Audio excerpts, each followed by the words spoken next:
ஆண்டவராகிய இயேசு கிறிஸ்துவின் நாமத்தினாலே இந்த ஈஸ்டர் சர்வீஸ்க்கு வந்திருக்கிறவங்க ஒவ்வொருவரையும் வாழ்த்தி வரவேற்கிறேன், ஆசீர்வதிக்கிறேன். உங்கள் ஒவ்வொருவருக்கும் எனது சார்பில், என் குடும்பத்தின் சார்பில், ஹேண்ட் ஆஃப் காட் மினிஸ்ட்ரீஸினுடைய ஊழியத்தின் சார்பில் உங்கள் ஒவ்வொருவருக்கும் ஈஸ்டர் திருநாள் நல்வாழ்த்துக்களை தெரிவித்துக் கொள்கிறேன். I wish you all a blessed and prosperous Easter. Amen. மத்தேயு 28 அதிகாரம் 6 வசனத்தை வாசிக்க கேட்போம். Matthew chapter 28 verse 6. அவர் இங்கே இல்லை, தாம் சொன்னபடியே உயிர்த்தெழுந்தார். அவர் இங்கே இல்லை, தாம் சொன்னபடியே உயிர்த்தெழுந்தார். இயேசு எங்க இருக்கிறார்? இப்போ உயிரோடு இருக்கிறார். சொல்லுங்க, சந்தோஷமா சொல்லுங்க, அவர் உயிரோடு இருக்கிறார். உங்களுக்கு விரோதமா என்ன போராட்டம், என்ன சாபம், என்ன மந்திரம், எந்த சூனியம், எந்த சாப வார்த்தைகள், சாப எழுத்துக்கள், எத்தனை ஆயிரம் கோடி அளவுக்கு உங்களுக்கு விரோதமாய், உங்கள் குடும்பத்துக்கு விரோதமாய் எழுந்து இருந்தாலும் அவை எல்லாவற்றையும் பார்த்து நீங்க சொல்ல வேண்டியது ஒன்னே ஒண்ணுதான், இயேசு உயிரோடு இருக்கிறார். கைகளை வச்சு சொல்லுங்க, இயேசு உயிரோடு இருக்கிறார். அவர் உயிரோடு இருக்கிறதுனால தான் நம்ம எல்லாருக்குமே டுமாரோவை குறிச்சு, நாளைய குறிச்ச ஒரு பயம் நமக்கு இல்லை. உங்கள் எதிர்காலத்தை குறித்து உங்களுக்கு பயம் இல்லை. சத்துரு வந்து நெகட்டிவா ட்ரீம்ஸை கொடுப்பான், நெகட்டிவான தாட்ஸை கொடுப்பான், நெகட்டிவான தேங்க்யூ எல்லாம் என்னென்ன காரியங்கள் நடந்துச்சோ அதெல்லாம் கொண்டு வந்து ஒரு கில்ட்டி கான்சியஸை கொடுத்துட்டே இருப்பான். அவ எல்லாவற்றையும் பார்த்து நீங்க சொல்லணும், இயேசு உயிரோடு இருக்கிறார், என் இயேசு ஜீவிக்கிறார்.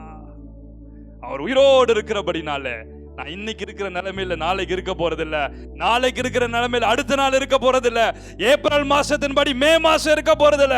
ஒருவேளை மார்ச் நமக்கு பயத்தை கொடுத்திருக்கலாம், ஏப்ரல் உங்களுக்கு திகழை கொடுத்திருக்கலாம். ஆனா இந்த ஏப்ரல் எண்டுல மே மாதம் முதல் கர்த்தருடைய பிள்ளைகளுக்கு ஒரு உயர்வு, ஒரு மேன்மை, ஒரு ஆசீர்வாதம், அவளுக்கு விரோதமாக எழுதப்பட்ட கையெழுத்துக்களை இயேசு குலைத்து போட போகிறார். ஏனென்றால் இயேசு ஜீவிக்கிறார். உயிரோடு இருக்கிற கிறிஸ்து, உயிருள்ள கிறிஸ்து, ஜீவனுள்ள கிறிஸ்து. முதலாவது அதான் பேச போகிறேன், ஜீவனுள்ள கிறிஸ்து, உயிருள்ள கிறிஸ்து. அப்போஸ்தலர் 1 அதிகாரம் 3 வசனத்தை வாசிக்க கேட்போமா? Acts chapter 1 verse 3. அவர் பாடுபட்ட பின்பு 40 நாள் அளவும் அப்போஸ்தலருக்கு தரிசனமாகி தேவனுடைய ராஜ்யத்துக்குரியவைகளை அவர்களுடனே பேசி, அவர் பாடுபட்டு மரித்து அடக்கம் பண்ண பின்பு அவர் உயிரோடு எழுந்து 40 days 40 நாள் அளவும் அப்போஸ்தலருக்கு தரிசனமானாராம். கையில வைத்து சொல்லி கிளைம் பண்ணுங்க பார்க்கலாம். நீங்க ஒருவேளை பாடுகள் வழியா, உபத்திரத்தின் வழியா, கண்ணீரின் வழியா, உபத்திரத்தின் குகையில நான் போயிட்டு இருக்கிறேன், நெகட்டிவாவே என்ன சுத்தி நடக்குது, நெகட்டிவாவே என்ன பத்தி கேட்கிறேன், நெகட்டிவாவே என்ன பத்தி சொல்றாங்க, நெகட்டிவான காரியங்கள் அந்த பள்ளத்தாக்கிலேயே நடந்துட்டு இருக்கிறேன்னு சொல்லி ஆண்டவர் உங்களுக்கு கொடுக்கிற ரேமா வேர்டு தரமா, நான் அப்போஸ்தலருக்கு தரிசனமானது போல உன் வாழ்க்கையில தரிசனமாக போகிறேன், உன் வாழ்க்கையில எழுந்தருள போகிறேன், உனக்கு முன்பாக நான் கடந்து போக போகிறேன். நான் ஆவியில நிறைஞ்சு என்னெல்லாம் இந்த இடத்துல இருந்து சொல்றேனோ தீர்க்க தரிசனமா, அது ஒவ்வொன்றையும் தேவன் நிறைவேற்ற அவர் உயிரோடு இருக்கிறார். கையை வைத்து சொல்லுங்க பார்க்கலாம். இதுக்கு மேல நீ அழுது கொண்டுரா, இதுக்கு மேல நீ பயந்து கொண்டுரா, இதுக்கு மேல உனக்கு விரோதமாய் சவால் விட்டவர்கள் உன் பட்சத்தில் வருவார்கள். உன் பக்கத்தில் 1000 பேரும், உன் வலது புறத்தில் 10000 பேர் விழுந்தாலும் அது உன்னை அணுகாது. ஏனென்றால் இயேசு ஜீவிக்கிறார், ஜீவிக்கிறார், ஜீவிக்கிறார். அவர் உயிரோடு இருக்கிறபடினாலதான் நாங்களாம் ஜீவனுள்ள கிறிஸ்துவை பகிரங்கமாய் பிரசங்கிப்போம், இனியும் பிரசங்கிப்போம், கடைசி சொட்டு ரத்தம் இந்த பூமியில சிந்துற வரைக்கும் பிரசங்கிப்போம். தேங்க்யூ, எங்கள் ஜீவனே போனாலும் கிறிஸ்துவுக்காக நாங்கள் தேங்க்யூ எங்கள் ஜீவனையும் பாராமல் அவருக்காக நாங்கள் வாழ்வோம். ஆனா எங்கள் ஜீவனை காப்பாத்துகிறவர் ஜீவிக்கிறார். கையை உயர்த்தி ஒரு ஆமென் சொல்லுங்க பார்க்கலாம். எத்தனை பேர் அப்படி சபதம் எடுக்கிறீங்க? என் ஜீவனே போனாலும், என் உயிருக்கே தேங்க்யூ கன்னிகளை வைத்தாலும், ஜீவனுள்ள கிறிஸ்துவுக்காக நான் வாழ்வேன் சொல்றவங்களா கையை உயர்த்தி ஒரு அசைச்சு, என் இயேசு உயிரோடு இருக்கிறார்.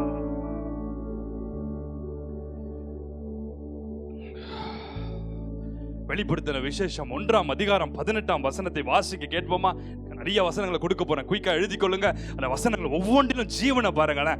ஓ தேங்க்யூ. இந்த இடத்துல பாடிக்கொண்டிருக்கும் போது இயேசு சொன்னார், உயிருள்ள கிறிஸ்துவா இந்த இடத்துல நான் வரப்போகிறேன், உயிர்ப்பிக்கிறனுடைய ஆவியானுடைய வல்லமையை ஒவ்வொரு சரீரத்திலும் இறங்க பண்ண போகிறேன். அநேகருடைய சரீரங்களுக்கு வியாதிகள் இன்னைக்கு குணமாகும். ஓ தேங்க்யூ. அவர்கள் மேல் கர்த்தருடைய ஜீவிக்கிற வல்லமை இறங்கி உயிருள்ள கிறிஸ்து உங்கள் மூலமாய் சாவுக்கு ஏதுவான சரீரங்களை அவர் உயிர்ப்பிக்க போகிறார். உயிருள்ள கிறிஸ்துவை நீ மரித்தவரிடத்தில் தேடுகிறது என்ன?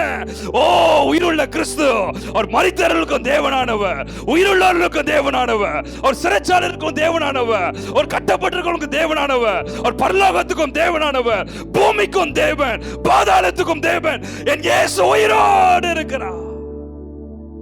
ஒருவேளை ஊழியம் செய்யற பிள்ளைகள் இருக்காங்க, கொஞ்சம் பேரு கூட ஆண்டவரை பத்தி சொல்லலாம். அல்லது கிறிஸ்துவை உங்கள் இதயத்தில் வைத்துக்கொண்டு யாருக்காவது நான் கண்டிப்பா சுவிசேஷம் சொல்லுவேன்ற ஒரு பாரத்தோடு இருக்கிற ஆண்டவர் சொல்றார், நான் ஜீவிக்கிறவராய் உயிருள்ளவராய் உன் வார்த்தையில ஜீவனையும் உயிர்ப்பிக்கிற வல்லமையும் கொடுத்து இனி வர்ற நாட்களில் ஒரு அம்மா ஷகனா நான் ஜீவன் உள்ளவர் என்பதை உன் மூலமாய், ஊழியத்தின் மூலமாய், உன் குடும்பத்தின் மூலமாய் நான் வெளிப்படுத்தி காண்பிக்க போகிறேன். ஆமென். ஒரு நேபுகாத் நேச்சார் எழும்பும் போதுதான் ஒரு தானியேலை எழுப்புவார். ஒரு கடினமான சூழ்நிலைகள் சூழ்ந்து வரும் பொழுதுதான் ஒரு யோசேப்பை எழுப்புவாரு. எப்பெல்லாம் இஸ்ரவேல் மக்கள் துவண்டு போய் சோர்ந்து போனார்களோ அப்போது ரட்சகனை எழுப்பினாரு. உலகமே சோர்ந்து பயந்து கிறிஸ்தவ உலகமே துவண்டு போய் நடுங்கி கொண்டிருக்கும் போது எலியா பயப்பட மாட்டா, ஓ எலிசா பயப்பட மாட்டாங்க, எகு பயப்பட மாட்டா. எலியாவின் தேவனுடைய ஆவி, எலிசாவின் தேவனுடைய ஆவி, எகுவின் தேவனுடைய ஆவி எந்தெந்த திருச்சபையில் இருக்கிறதோ, எந்தெந்த பரிசுத்தவான்கள் மேல் இருக்கிறதோ, எந்தெந்த தனிப்பட்ட டினாமினேஷன் மேல் இருக்கிறதோ, அவள் எல்லாரும் உயிருள்ள கிறிஸ்துவை பகிரங்கமாய் பிரசங்கிப்பார்கள். உயிருள்ள கிறிஸ்து என்ன பண்ணுவார் தெரியுமா? அப்போஸ்தலர் மூலமா நடப்பித்த அற்புதங்களை அடையாளங்களை மூலமா, ஓ தேங்க்யூ, நான் இந்த அப்போஸ்தலரோடு கூட இருக்கிறேன் என்று சொல்லி அவளுக்கு தரிசனத்தை அவளுக்கு வெளிப்படுத்தி அவர்கள் மூலமாய் பலத்த அற்புதங்களை செய்தள்ளினாலாம். கையை உயர்த்தி ஒரு ஆமென் சொல்லுங்க பார்க்கலாம். ஹல்லேலூயா, ஹல்லேலூயா. மரித்தேன் ஆனால் இதோ சதா காலங்களில் நான் உயிரோடு கூட இருக்கிறேன் என்றார். யோபு 19 அதிகாரம் 25 வசனம் சொல்லுகிறது, யோபு பக்தன் சொல்லுகிறார், என் மீட்பர் உயிரோடு இருக்கிறார் என்று. அவர் கடைசி நாளில் பூமியின் மேல் நிற்பார் என்றும் நான் அறிந்திருக்கிறேன். யோபு கொஞ்சம் எக்ஸ்டென்ட் ஜாஸ்தியா போகிறார். இங்க இருக்க அப்போஸ்தலர்லாம் சொல்றாங்க, என் இயேசு மரித்தவர்கள் இடத்துல இல்ல, அவர் உயிரோடு கூட இருக்கிறான்னு சொல்லி. ஆனா யோபு தீர்க்கதரிசி சொல்றாரு, அவர் பூமியின் மேல் வந்து நிப்பாருப்பா. அவர் உயிரோடு மட்டும் இல்ல, அவர் பூமியின் மேல் வந்து நிப்பார். எப்போ? இயேசு உலகத்துல பிறக்கிறதுக்கு முன்பாக சொல்லிட்டாரு, அவர் உயிரோடு மேல மட்டும் இருக்கிறார் நினைச்சுக்காதீங்க, அவர் பூமிக்கு திரும்ப இறங்கி வர போகிறார். கையை உயர்த்து ஆமென். ஐயோ எருசலேம் மேல கட்டப்பட போகுதா, ஐயோ என்னென்னவோ நடந்துட்டு இருக்குது, கடைசி நாட்கள் இருக்கிறோமே, வியாதிகள் வருதா, ஓ தேங்க்யூ, ரிசெஷன் வருதா, வேலை போகுமா, ஐயோ கடன் ஆயிடுமா, நான் உயிரோடு வாழ்வனா, நான் சாவனானே தெரியலையே, என் கடன்லாம் இதெல்லாம் பார்க்கணுமா, பயந்து கொண்டிருக்கிறீங்களா? ஒருவேளை உங்க எதிர்காலத்தை குறித்து பயந்து கொண்டிருக்கிறீங்களா? உங்க கடனை குறித்து பயந்து கொண்டு, வியாதியை குறித்து பயந்து கொண்டிருக்கியா? என் வாழ்க்கை எப்படி போய் முடியுமோ, என் பிள்ளைகள் வாழ்க்கை எங்க போய் முடியுமோ, இதே போல பயந்து கொண்டிருக்கிறியா? யோபு பக்தன் சொல்றார், என் தேவன் பரலோகத்தில் உட்கார்ந்து இருக்கிறவர் மற்றும் அல்ல, பூமியிலும் வந்து நிற்கிறவ.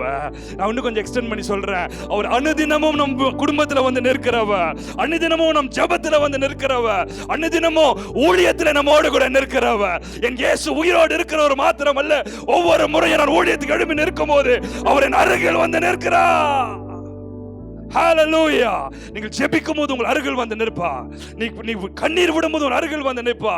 நீ எந்த இடத்துல ஒரு நாமத்தை பிரஸ்தாபம் பண்ண எழுந்து நின்றாலும் அந்த இடத்துல ஒரு உயிரோடு இருக்கிறவராய் மீட்பராக நம்மோடு கூட வந்து நிற்கிறார். கைகளை உயர்த்தி, oh I feel the mighty presence of God. யோவான் 11 அதிகாரம் 25 வசனத்தை வாசித்து பார்ப்பீனால், நானே உயிர்த்தெழுதலும் ஜீவனுமாய் இருக்கிறேன், என்னை விசுவாசிக்கிறவன் மரித்தாலும் பேதுருவை போல அவன் விசுவாசம் மரித்து செத்து போனாலும், ஓ தேங்க்யூ, ஓ மரித்து சோர்ந்து போய் பின்வாங்கி போனாலும் என் மீட்பர் உயிரோடு இருக்கிறபடினால அந்த உயிர்ப்பிக்கிற ஆவியானவர் மூலமா என் ஜீவன் அவனுக்குள்ள ஊதி அவன் செத்து போன விசுவாசத்தை நான் உயிரோடு எழுப்புறேன்னு சொல்றாராமே.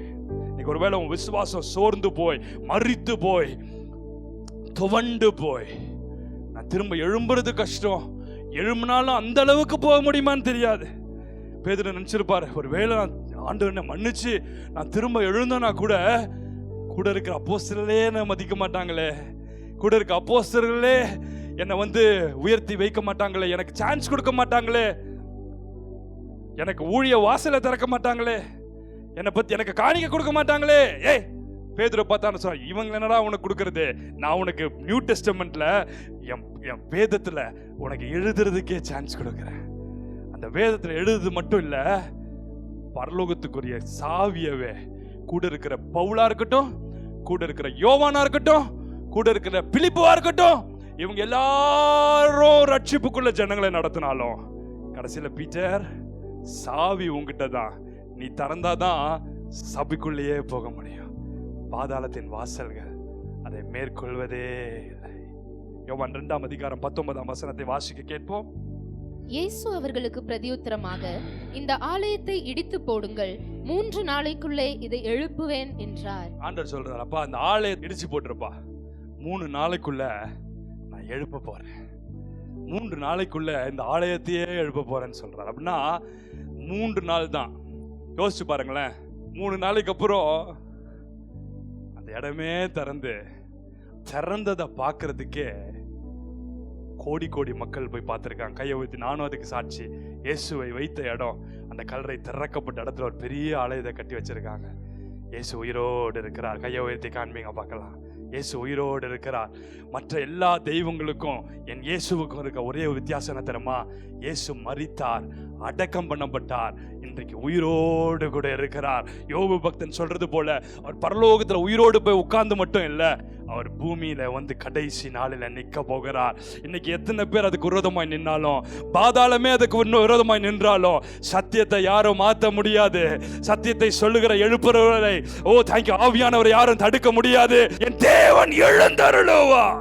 ஒரு சாதாரண உலக பிரகாரமான ராஜாவே 7 மடங்கு அக்கினிய சூளைய இன்க்ரீஸ் பண்ணுவானா ஃபயரை.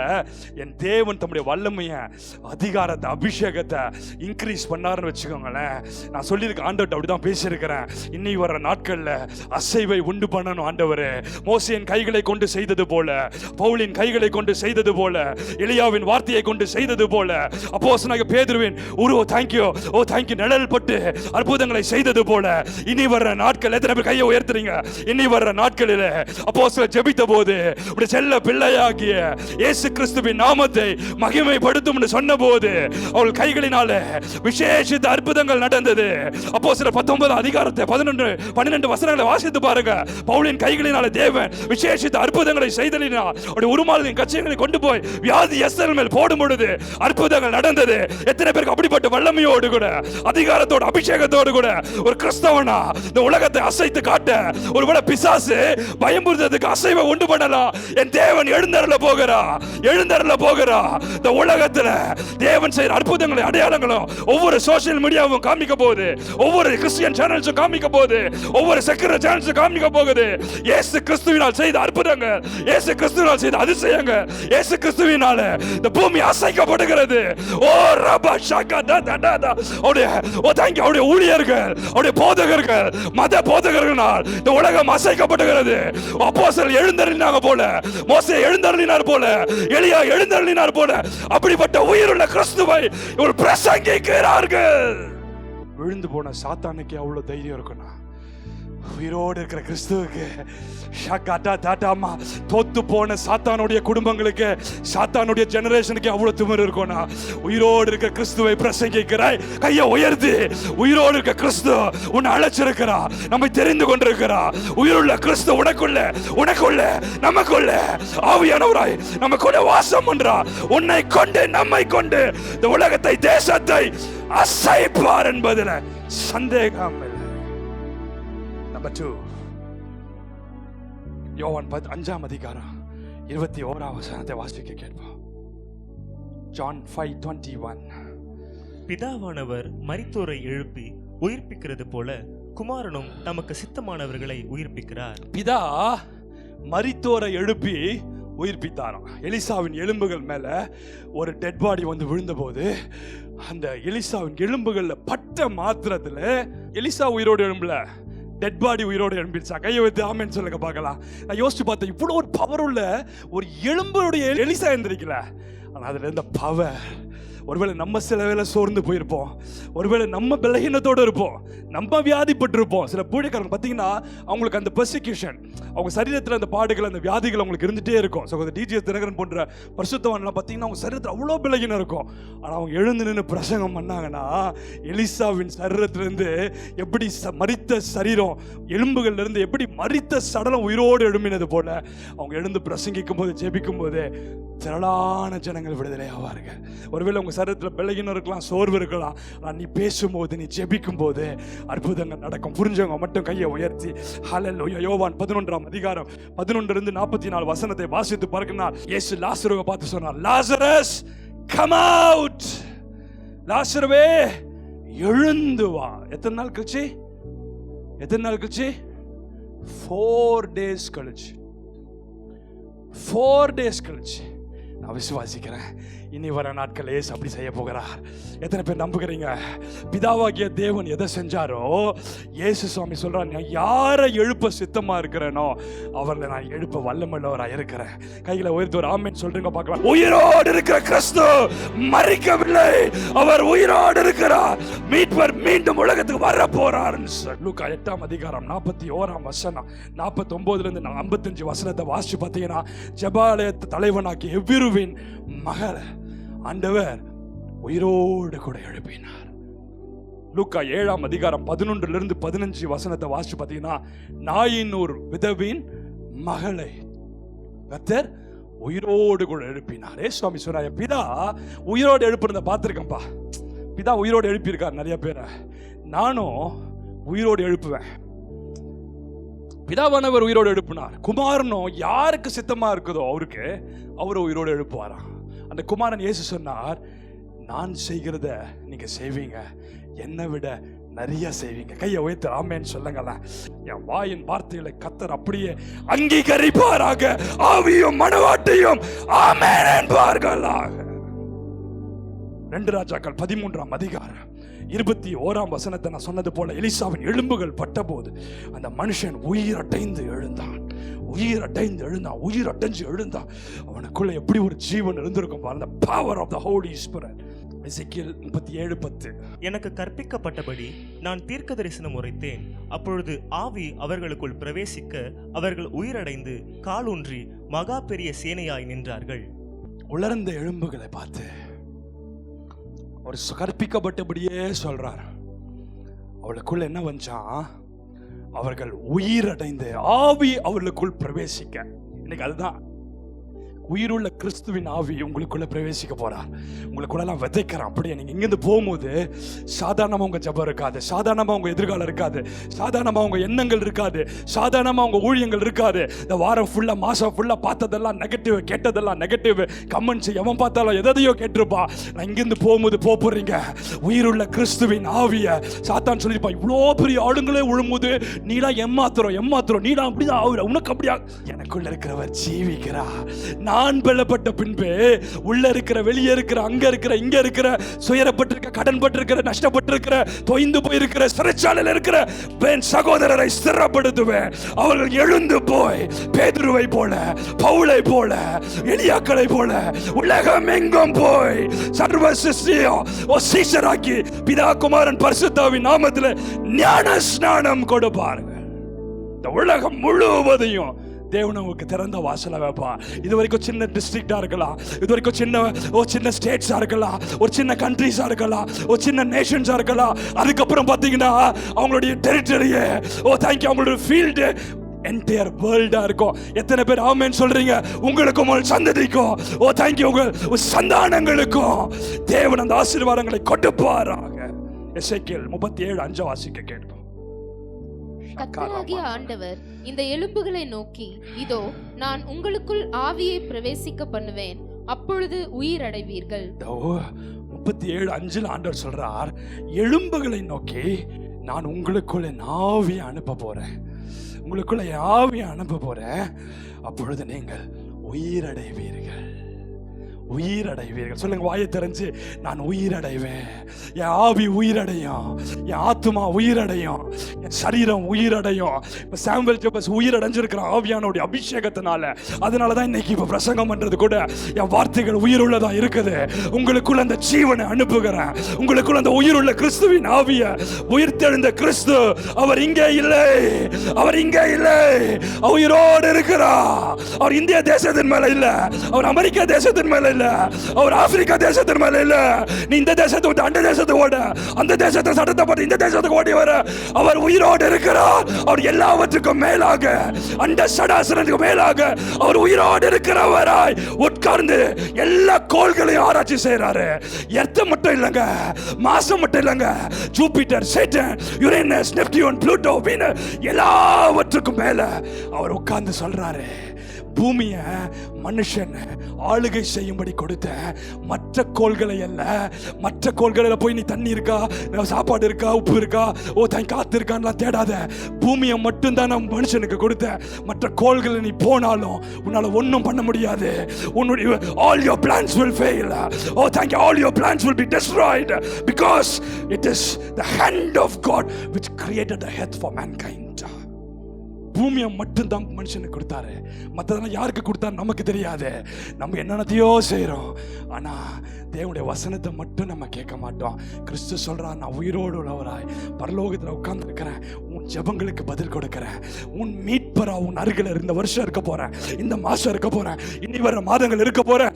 பூமியின் கடைசி பரியந்தம் உன் கடைசி மூச்சு உன்னை விட்டு போய் என் சமூகத்துக்கு வர நாள் மட்டும் நான் மீட்பராய் அற்புதராய் உன்னோடு கூட இருக்க போகிறேன். இதோ உலகத்தின் முடிவு பரியந்தம் சகல நாட்களில் நான் உங்களோடு கூட இருக்கிறேன் சொன்னார். நம்பர் 3, சங்கீதம் 19:7 வாசிக்க கேட்டோம். Psalms 19:7. கர்த்தருடைய வேதம் குறைவற்றதும் ஆத்துமாவை உயிர்ப்பிக்கிறதுமாயிருக்கிறது. மூன்றாவது, உயிர்ப்பிக்கிறவர். உயிர்ப்பிக்கிறவர். ஃபர்ஸ்ட் சொன்ன அவர் உயிருள்ள கிறிஸ்து, ஜீவனுள்ள கிறிஸ்து. இரண்டாவது அவர் உயிர் கொடுக்கிறவர், ஜீவன் கொடுக்கிறவர். கடைசியா தேவன் உயிர்ப்பிக்கிறவர். மூன்றாவதாக அவர் உயிர்ப்பிக்கிறவர். சங்கீதம் 19:7 படிச்சோம், கர்த்தருடைய வசனம் நம்ம உயிர்ப்பிக்கிறது. இப்ப ஏன் தெரியுமா உங்களுக்குள்ள ஒரு உற்சாகம், தைரியம், சந்தோஷம் வந்திருக்கு? அந்த வசனம் உங்களை உயிர்ப்பிச்சிருக்கு. சாமுவேல் ஜெபஸ் அல்ல, என் கத்தி கத்தி பிரசங்கம் பண்றதல்ல, கத்துனா என் தொண்டை தான் போகும். ஆனா அந்த வசனம் இருக்கு பாருங்களேன், ஆண்டோடைய வார்த்தை. அவர் ஜீவனுள்ள தேவன், அவர் எல் ஷடாய், அவர் சர்வ வல்லமுள்ள தேவன். அவர் உயிர்ப்பிக்கிற அந்த ஆவியானவர் மூலமா இந்த வசனங்களை படிக்கும் போதே நம்ம இருதயம் கொழுந்து விட்டு எரிய ஆரம்பிச்சிடும். இந்த வசனங்களை படிக்கும் போதே உங்களுக்குள்ள தேங்க்யூ, அந்த வசனங்களை கேட்கும் போது அவர் வேத வாக்கியங்களை விவரித்து காண்பிக்கும் போது நம்முடைய இருதயம் கொழுந்து, கடைசி நாட்களில் நான் மாம்சமான யாவர் மேலே ஆவியை ஊற்றுவேன் சொன்னார். Upon everybody everybody everybody. Thank you. என்ன சட்டத்தை, என்ன பிளான, என்ன விதமான தந்திரங்களை போட்டாலும் தேவனுடைய ஆவியானவர் ஒவ்வொரு விசுவாசிக்கும், ஒவ்வொரு தேவ ஊழியனுக்கும் ரகசியங்களை வெளிப்படுத்துவா, சொப்பனத்தில் வெளிப்படுத்துவா, தீர்க்க தரிசனமாக வெளிப்படுத்துவா, கண்கள் திறந்த மண்டலத்தில் தரிசனத்தில் வெளிப்படுத்துவா. கர்த்தருடைய வேதம் உயிர்ப்பிக்கிறது. சங்கீதம் 119:25 107 வாசித்து பார்ப்பீங்கன்னா, உங்களுடைய வசனத்தின்படியே என்னை உயிர்ப்பியும். சங்கீதம் 119:37 வாசி பார்த்தீங்கன்னா, உடைய வழிகளினாலே என்னை உயிர்ப்பியும். சங்கீதம் 119:40 பார்த்தீங்கன்னா, நீதியினாலே என்னை உயிர்ப்பியும். சங்கீதம் 119:88 பார்த்தீங்கன்னா, 159 பார்த்தீங்கன்னா, உடைய கிருபையின்படி என்னை உயிர்ப்பியும். சங்கீதம் 119:149 பார்த்தீங்கன்னா, உடைய நியாய தீர்ப்பின்படி எங்களை உயிர்ப்பியும். தேவன் இந்த உலகத்தில் செய்யப்படுற நியாய தீர்ப்புகளை பார்த்து நம்மளை உயிர்ப்பிக்கிற ஆவியானவர், வசனத்தினால உயிர்ப்பிக்கிற ஆவியானவர், வழிகளினாலே தம்முடைய வழிகளை ஆலோசனைகளை கொடுத்து நம்மை உயிர்ப்பிக்கிற ஆவியானவர், தம்முடைய ரைச்சியஸ்னஸ்னால நீதியினால நம்மை உயிர்ப்பிக்கிற ஆவியானவர், தம்முடைய கிருபையின்படி சோர்ந்து போய் தளர்ந்து போய் பலகீனத்தில் இருக்கும்போது தம்முடைய கிருபையினாலே நம்ம உயிர்ப்பிக்கிற ஆவியானவர். சங்கீதம் 119 157 வசனத்தை வாசித்து பார்ப்பீங்கன்னா உடைய வார்த்தையின்படி உயிர்ப்பையும். சோர்ந்து போயிருக்கும் போது ரேமாவோடு அனுப்புவார் பாருங்களேன். சோர்ந்து போயிருக்கும் போது ஒரு தீர்க்கதரிசன வார்த்தையை அனுப்புவார் பாருங்களேன். துவண்டு போய் அப்படியே ஒடுங்கி எல்லாமே நெகட்டிவா இருக்கேப்பா நினைக்கும் போது தம்முடைய வார்த்தையை அனுப்பி உங்களை உயிர்ப்பிக்கிறார். சங்கீதம் 119 156 வசனத்தை பார்த்தீங்கன்னா 156 உடைய நியாயங்களின்படி என்னை உயிர்ப்பையும். அவருடைய நியாயங்கள் நம்மை உயிர்ப்பிக்கிறது. இந்த உலகத்தில் எவ்வளோ வீண் படிகளை நமக்கு விரோதமாக நம்ம என்னென்ன போட்டாலும் அவருடைய நியாயங்களும் நீதியும் அவருடைய ரைச்சியஸ்னஸும் அவருடைய நியாய தீர்ப்புகளும் உங்களை என்னையும் ஒவ்வொரு திருச்சபைகளையும் ஒவ்வொரு டினாமினேஷன்ஸையும் ரபா ஷக்காலா அது உயிர்ப்பிக்கிறதா இருக்கிற உயர்த்து ராமன் சொல்லுங்க பார்க்கலாம். சங்கீதம் 138 அதிகாரம் 7 வசனத்தை பார்த்தீங்கன்னா வேதம் சொல்லுகிறது, துன்பத்தில் என்னை உயிர்ப்பையும். உன்னுடைய துன்பத்துல துயரத்துல இப்படிதானே போட்டிருக்க அந்த வசனம். ஓ ரபா ஷிகாலா பாக்காரா, ஓ நான் துன்பத்தின் நடுவில் நடக்கும்போது நீர் என்னை உயிர்ப்பிப்பே. நீ தண்ணீர்களை கடக்கும் போது நான் உன் கூட இருப்பேன்னு சொன்னார். நீ அக்கினியில நடக்கும் போது நீ வேக மாட்டேன்னு சொன்னார். நீ ஆறுகளை கடக்கும் போது ஆறு உன் மேல பொருளாமாதுன்னு சொன்னார். நீ அக்கினி ஜுவாலையில நீ நடக்கும்போது அக்கினி ஜுவாலை உன் மேல பற்றாது. ஏன்னா நான் உன்னை உயிர்ப்பிக்கிறேன். உயிர்ப்பிக்கிற இயேசு, உயிருள்ள இயேசு நம்மை உயிர்ப்பிக்கிறார்.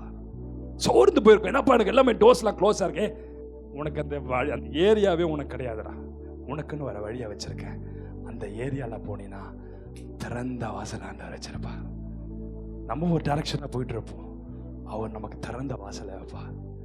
திறந்துட்டே போகும், நீ நடக்க நடக்க திறந்துட்டே போகும். அப்பா இருக்கும், ஸ்லோவா ஸ்லோவா ஸ்லோவா ஸ்லோவா இருப்பா இருப்பா. நீ தானே ஜோம் பண்ண திறக்குது பார், ஒவ்வொன்றா திறக்கும். உனக்குரிய நேரம் வரும்போது அது உனக்கு அற்புதமா இருக்கும், அது உங்களுக்கு அதிசயமா இருக்கும். உயிர்ப்பிக்கிற ஆவியானவர் உயிர்ப்பிப்பார். சாபுக்கு ஏதுவான சரீரங்களை அவர் உயிர்ப்பிப்பார். ஃபர்ஸ்ட் உயிருள்ள கிறிஸ்து, ஜீவன் உள்ள கிறிஸ்து. இரண்டாவது அவர் உயிர் கொடுக்கிறவர். மூன்றாவது அவர் உயிர்ப்பிக்கிறவர். இருக்கிற இடத்துல கைகளை உயர்த்தி கொள்ளுங்க. Thank you Lord. Crucified, laid behind the stone, you lived to die, rejected and alone, like a rose trampled on the ground. எல்லாரும் சேர்ந்து You took the fall and thought of me above all. Crucified, laid behind the stone. You lived to die, rejected and alone, like a rose trampled on the ground. You took the fall and thought of me above all. One more time, please. Crucified, laid behind the stone. You lived to die, rejected and alone, like a rose trampled on the ground. You took the fall and thought of me above all. Powers. Above powers, Yes. above all kings, Above every king, every minister, every president, every governor, every prime minister, and every MLAs, above everybody, above all wisdom, above every law, all the ways of man.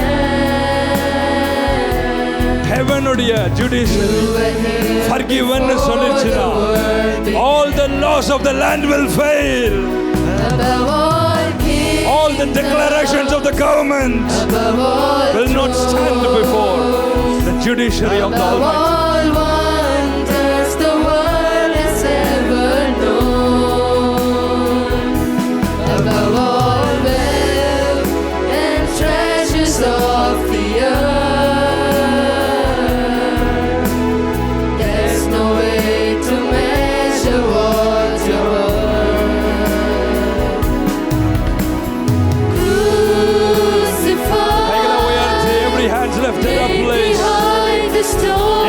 நமக்காக தன் கரங்கள் ஆணி அடிக்க ஒப்பு கொடுத்தாரு.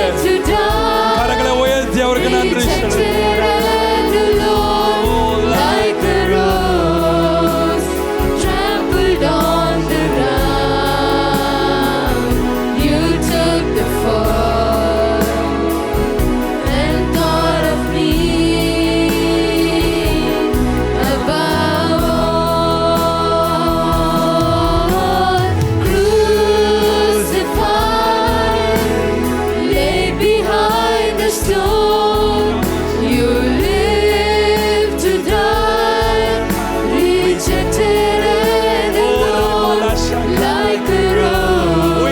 கிறிஸ்து உயிர்ப்பிக்கிற ஆவியானவர்.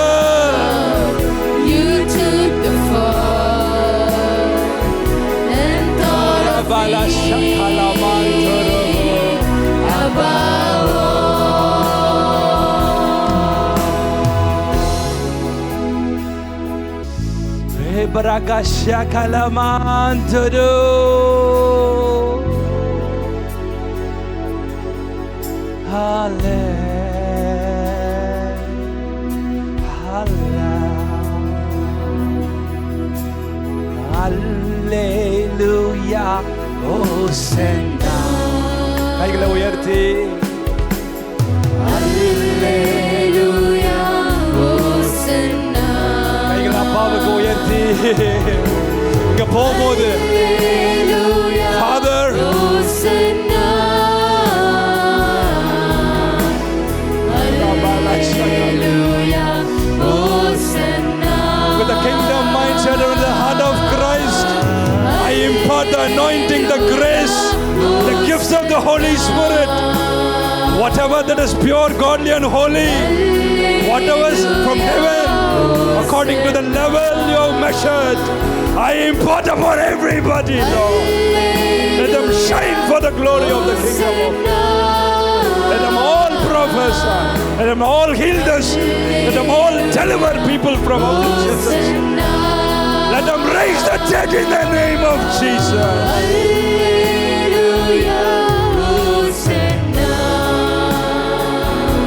Let the mantles from heaven fall. Let it fall. Let it fall.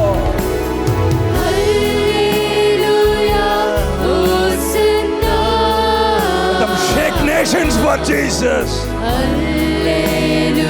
கலங்கி போயிருந்தாங்கப்பா சீஷர்கள். இயேசு மரிச்சிட்டாரு, கல்லறையில வச்சு பூட்டிட்டாங்க, கவர்மெண்ட் சீல் வச்சிருச்சு, பெரிய கல்ல புரட்டி வச்சுட்டாங்க. ஏசப்பா எழுந்து வந்தா கூட கல்ல தள்ள முடியாதுன்னு நினைச்சிருப்பாங்க. அவர் அவ்வளவு அடிச்சு போட்டிருக்காங்களா, அவர் எப்படி தள்ள முடியும் நினைச்சிருக்காங்க. மரியாள் இயேசு உயிரோடு எழுந்தார் சொல்லும் போது அவங்க நம்பல. ஒருவேளை உயிர் இருந்து ஏஞ்சா கூட அவர் இப்படி கல்ல தள்ள முடியும் நினைச்சிருப்பாங்க.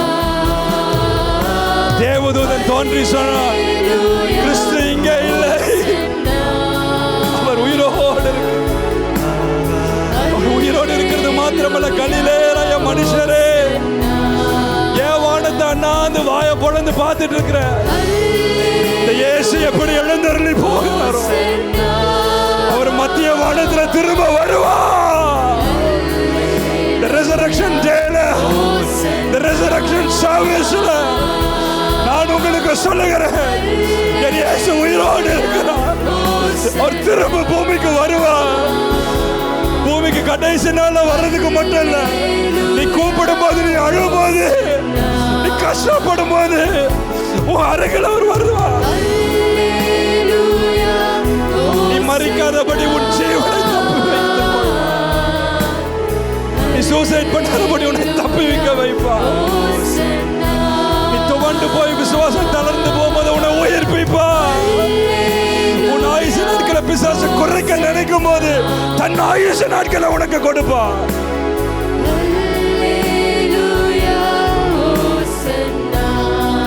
நீடித்த நாட்களை நான் அவனை அவளை திருப்தியாகி என் ரட்சிப்பை உனக்கு காண்பிப்பேன். இஸ்ரவேல் துளிர் விட்டு ஒரு தேசமா மாறும்போது இந்த சந்ததி என் வருகையை பார்க்காமல் அழிவதில்லை என்று சொன்னார். இஸ்ரவேல் துளிர் விட்டு ஒரு தேசமா மாறும்போது இந்த சந்ததி அழிந்து போகாது என்று நான் உங்களுக்கு சொல்லுகிறேன் சொன்னவர். இஸ்ரவேல் ஒரு தேசமா துளிர் விட்டதை பார்த்திருக்கிற இந்த சந்ததியே, நீ அந்தி கிறிஸ்துவை பார்க்கிற ஒரு சந்ததி, நீ இயேசுவை மத்திய வானத்தில் பார்க்க போற ஒரு சந்ததி, நீ வேதத்தில் எழுதப்பட்டுள்ள பெரிய பெரிய அற்புதங்களையும் அடையாளங்களையும் அதிசயங்களை பார்க்கிறது மட்டுமல்ல, செய்கிற சந்ததி. You are not mere people who study history. You are the people who are going to make history.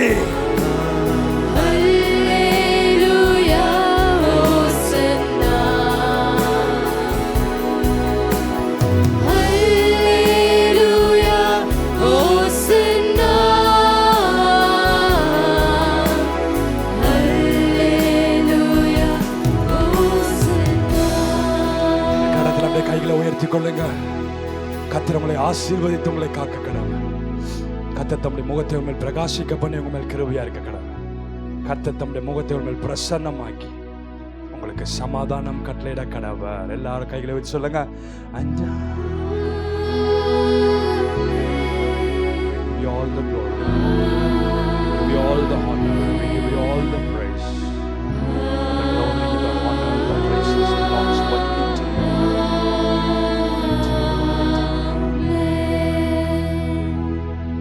என் ஆத்துமாவே கர்த்தரை ஸ்தோத்திரி, என் உள்ளமே அவருடைய பரிசுத்த நாமத்தை ஸ்தோத்திரி. என் ஆத்துமாவே கர்த்தரை ஸ்தோத்திரி, கர்த்தர் செய்த சகல உபகாரங்களையும் மறவார். ஒரு 3 ஆமென் சொல்லி முடிச்சிடலாமா? ஆமென், ஆமென், ஆமென். ஒருத்தரை ஒருத்தர் ஈஸ்டர் விஷஸ் வாழ்த்தி ஆசீர்வதிங்க.